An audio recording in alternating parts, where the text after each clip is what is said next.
If you read this title, then you probably are the type of artist that wants a cap loosened on the grab of attention and exposure that all these major record labels have on new artists coming into the game. Now, restricted access really is the main issue here, but we also have another underlying issue with that restricted access, and that is the major record labels signing up talent that really isn't worth being signed in the first place, simply because they're signing strictly off numbers. So what this does is this clogs up the mainstream for the available attention from the general public. So the general public now doesn't know, okay, that there's great music over here on TikTok and Instagram, or I should follow these people on Spotify. The general public doesn't know. So you've got the major labels in between the artists and the general public and the new artists as well. And they're kind of doing a Heisman on you all. And it's like, how does a new artist actually get in this space? It shouldn't be like this where A&R is just signing artists based on numbers and no talent, and they're trying to keep their jobs. They're not being a help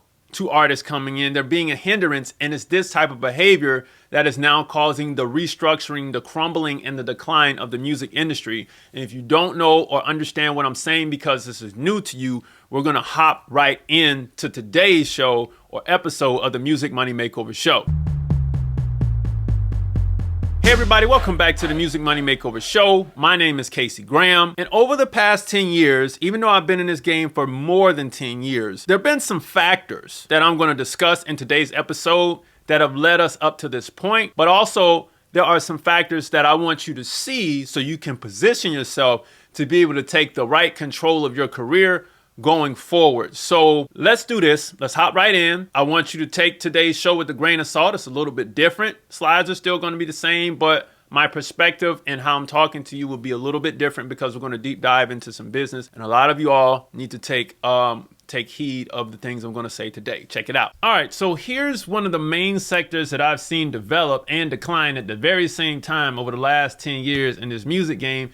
And it is the deal. The deal has been really great and lucrative for record companies, but it's the fact of what we face currently. Check this out. The deals they're offering now are not lucrative enough for the artist because of inflation, taxes, your team's percentages, and the high cost of maintaining status in the game while keeping your business afloat. The more money they offer, the more tied up you become and the more you lose. It makes you an overpaid employee that will go broke in 3 to 5 years. Pause, simply because in 3 to 5 years, they've already squeezed all of the money that you could possibly get at the signing day out of the deal, simply because everything's digital. There are no physical records being sold on your behalf. So they advance you all the way out. And even if you do recoup, by the time you recoup, it's not worth the money that they're paying you once you're out of the game. So with inflation and taxes, and everybody has to get a piece of the deal when it first happens, it is no longer lucrative for the artist anymore, simply because of the rate of recouping and money in general. The value of the US dollar is so horrible. Thanks, Oliver Anthony, for saying that to the people who didn't get it in the back. It's the simple fact that the deal just doesn't make sense. I'd rather make less money being independent with less headache than to have to get a bunch of money from a record label and have to really be a slave to them. It don't make sense no more. Regardless of what these A&Rs tell you, you still gonna be a slave to that, to the deal that they're gonna give you. All right. Now, automation has also killed the record labels as well, but it's a plus for you. Royalty distribution, that's a big one. I talk about that in the 60-day record label course that you see down here. E-commerce and social media management tools are secret weapons in your tool chest that give you more power than you think to operate like a major. This eliminates most of the need for heavy in-house staffing. It really does, all right? Giving you less headaches about handling operations. Additionally, automation decreases your worries about keeping up with business affairs, so you won't be so anxious to run out and grab that deal. Simply because if you took the time to build up your records and your streams, you got your publishing thing going and all the percentages are in the correct way. You built up the merch, you built up the social media following. You have this engine running. It's generating more than 6 figures a year or at 6 figures a year. At this point, what could they actually offer you besides more exposure that they've already locked out because they're the powers that be? What else could they offer you? Because is this extra exposure going to be great for my business, or is this going to give me peace of mind that my business can really grow? Are you going to take more from me and take my freedom from me? You get what I'm saying? That I already have, and I'm already kicked back like this guy right here living good. So you got to weigh those options, and automation actually has brought these record labels down, and it has minimized and decreased the departments that they have. I'm going to get into what's happening with them and what spawned this video, but let's check this out. A la carte outsourcing is something that Chance the Rapper said on The Breakfast Club, not recently, but he said in his last interview. And then even Russ, I made a video on what Russ was talking about at The Breakfast Club. And I also made a video on what David Bowie had said about a la carte outsourcing. I don't know if I aired that one or not. I gotta look and see. But anyway, booking agencies can be outsourced. You don't need a record label for that. Publishing companies can be outsourced. And due to the 60-day record label you see in your bottom right-hand corner, I'll show you how to do that and be your very own publishing company without Song Trust. But all this stuff can be outsourced if you wanted to. Social media management, which is your content creation and programming, and that's actually kind of your PR stuff a little bit when you plan your social media stuff out. All this stuff can be outsourced, which gives you a leg up and which gives the record companies a leg down because they're only signing on numbers, remember? They're really only signing on numbers and revenue that has already been created. And if they're already doing that, then they're not really doing much in-house besides getting you the same old media outlets like the Jimmy Fallons and the Breakfast Clubs of the world and the Sway in the Mornings. That's all they're doing. So hire promotion companies also hired to run promotions on a single and album releases, only when you have a narrative to run, of course. The higher promotion companies are knocking the record labels out as well. And I have talked to people at major record labels in the last month who are just like, hey, bro, I'm just there to, you know what I'm saying? I'm just there to learn the business, bro. That's it. And after that, I'm out and I got my artists. I'm going to get into them in a minute. Hold on. Social media. Social media, we know, has knocked them out. That's been a big proponent of this. Social media has given you power, but it is a network that will launch you light years ahead of the game so long as you can keep the content flowing. And that's the key word, content flowing, content programming, scheduling your content. View this network as your personal TV network and you can seize the game.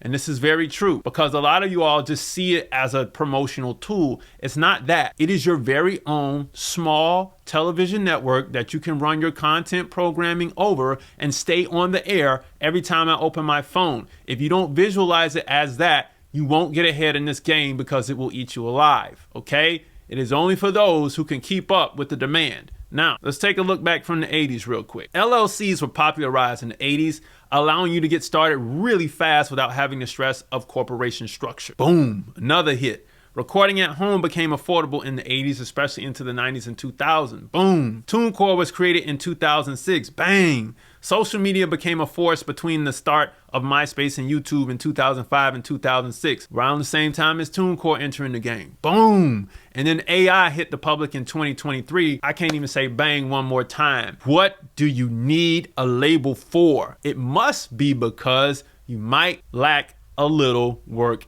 ethic. Check this out. You lack in work ethic and a plan because there are too many tools to automate and infiltrate your selected market to make space for your brand. At this point, too many ways to pull money out of the market fast and too many tools to analyze and monitor your progress for fine tuning, okay? So with all of these bombs here, these are like the big bombs, this one, and this one being crap. Where do the record labels really stand? They're only preying on those who won't have any work ethic and have no plan and who've only gotten ahead on a fluke or just a viral song, and then the A&Rs are going to sign you up, which will give you the most horrible deal that you could possibly sign. So, what if an artist needs funding? There are many alternative options to consider rather than running to a record label for help. Traditional labels should be your last resort. Some of you all, if you're savvy enough, you'll know how to pull the money out of your fan base because you did enough careful planning. You know how to run a business. You know the fact that I can pull the money directly out of the fan base and they can fund my career. And I'm not talking about crowdsourcing. Some of you all say, well, I'll get some funding, you know, maybe some working capital here or there, maybe a credit card here or there. Cool. Hey, make it do what it do. You get what I'm saying? It all depends on you and the team. But what about staffing and connections? Finding the right staff can be tricky, but you'll be surprised by what you can find by networking online. And I'm meaning finding people to do the menial jobs like the editing and all of that stuff, or even the social media management like the scheduling of the posts.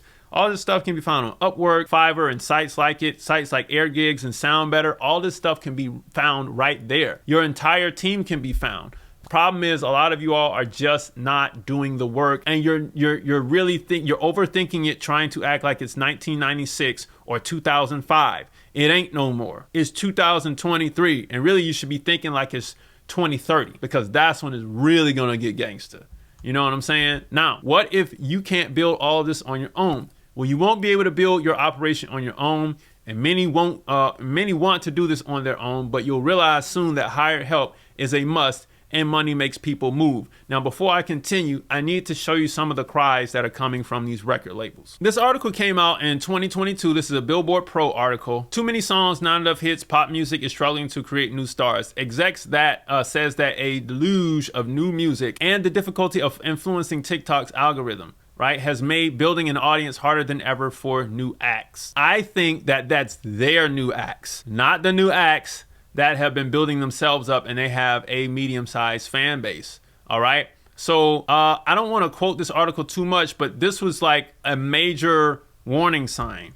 And then this one became an even I saw this the other week and I was like, pop stars aren't popping like they used to. Do labels have a plan? And you can see that this is coming back to back at this point, a year later or less than a year later. We got some problems. But I do want to read a quote from Jay Irving over at Human Resources. He says that there is a need and a desire for new artists that have real substance. Artists that are more than just a song that we can really lean into, buy concert tickets, buy merchandise, says Jay Irving, a manager and founder of Human Resources. Nobody knows how to break music right now, okay? I think they're all lost. And this is very, very true. Here's another A&R. Each person I talk to in the industry is more depressed about this than the person I talked to before them. Let's see what else is in the article. I see one act that has broken through this year, and that's Ice Spice. He adds, the fears and concerns that people were having last year have only increased. I mean, Ice Spice came out in the middle of nowhere with that stunt at that, I forgot what festival that was, but you know, here's more. A lot of people have this bleak mindset, you know, it's just A&Rs on A&Rs. Maybe there aren't as many players slugging home runs, but there are more producing a steady stream of singles and doubles. So you can see that this is really a problem, okay? But on top of that, you've got BMI, who wanted to sell for $1.7 billion. And this is a big problem in the game, right? It's a big problem in the game. May sell, but I don't think this is a may because they already put BMI up for sale last year. And this is probably the best bite that they have. So they made an announcement. Well, they didn't make an announcement. Somebody leaked this to the press, possibly. Maybe it was ready to come out, okay? So when stuff like this is happening, you know the industry is now in a major upheaval. And on top of that, the movie industry is also in a major upheaval because of this, the writers being on strike and the actors being on strike along with the writers, which means that we now can't get stuff synchronized. So I don't want to go on a soapbox here. So let me talk about what you can do yourself. Here's what you can do now. Take control of your music career. Learn how to negotiate better deals, which means you're going to learn how to read these contracts. You're going to need to know how to do that. Utilize automation tools, outsource strategically, master social media, and leverage historical insights like I was just talking about to create your success story. Because if you know where the music industry came from, you'll know where it's headed. And it's headed back to the hands of the creators, which is what you've been asking for the past 20, 30 years in the first place. We want independence. We want our masters. Well, you got them now, so you better do something with it. And how are you going to protect it and build the foundation for it? Check it out. I've made something just for all of you all called the 60-Day Record Label. It's a framework to establish your record label in a perfect 60-day sequence. So everything that I was talking about in today's video, I got you. With the LLC and the bank account, putting those together to establish your foundation first with some base level anonymity. And then we're going to collect your international and domestic publishing royalties right there in-house. So you don't need somebody outside of you like a Songtrust, CD Baby, TuneCore Publishing, whatever. All of this money will come to you. Yes, I said international. I'm going to show you how to do it inside of this course. And then on top of that, you're going to utilize the contract templates in here to actually learn how the game works, just like I said in the last slide. Because if you don't know how these deals work, then you can't play the game the right way. So the wool will be pulled over your eyes while this thing is transforming into the new game. All this stuff right here is included below in the bottom right. BMI, ASCAP, Sound Exchange, the MLC, Music Reports, Harry Fox Agency, Illuminate, All Music, ISRC.com, the music distributors, and much more is included in this course. This is really going to get your game on track. All right. And if you want to book a call with me, you can. It's right down in the description section because I'm going to help you get a strategy together, either if you got the course or if you don't. But if you don't have the course, you're actually going to spend more money with me. That's a little bit of a unethical comment for me. All right. But anyway, I'll help you develop the strategy that you need, or I'll answer all the questions that you need to get answered. But if this is your first time watching the channel, grab the free stuff below. Ultimately, the successful experience is this. Increase artistic freedom. Everybody wants that. Financial control of your career. I would hope you want that. A targeted audience reach. You better have that. Comprehensive understanding of the business, you better have that too. A strong personal brand, you can't survive without it. An efficient use of modern tools, because if you don't know how to use technology, you will get left behind in the new game. Okay? The old school way is thinking that it's 2005 or 1996 or even 1983. I don't even know what that is anymore, because you'll continually rely on unfavorable deals that the record labels are giving you. These are the older guys in the game that says, oh, you sound good, let me sign you and let's go shop a deal. If anybody's talking about shopping a deal, kick them to the curb, because it is not going to work in today's day and age, which leads to inefficient business operations and a loss of unique artistic voice. All right? This is where you want to be, because I want to see you win. Ultimately, you can see that, of course, the major labels may have a pinch of benefit left, but we got to go into independence land with this thing. And if you're going to thrive as an artist, you're going to have to take control of your career with all the things that I talked about today and things that I continue to talk about on my channel. So Music Money Makers, if you make music, you should always make money. Log on to musicmoneymakeover.com, jump into the 60-day record label below, download the free stuff below, book a call with me below, and I'll see you next time. Peace.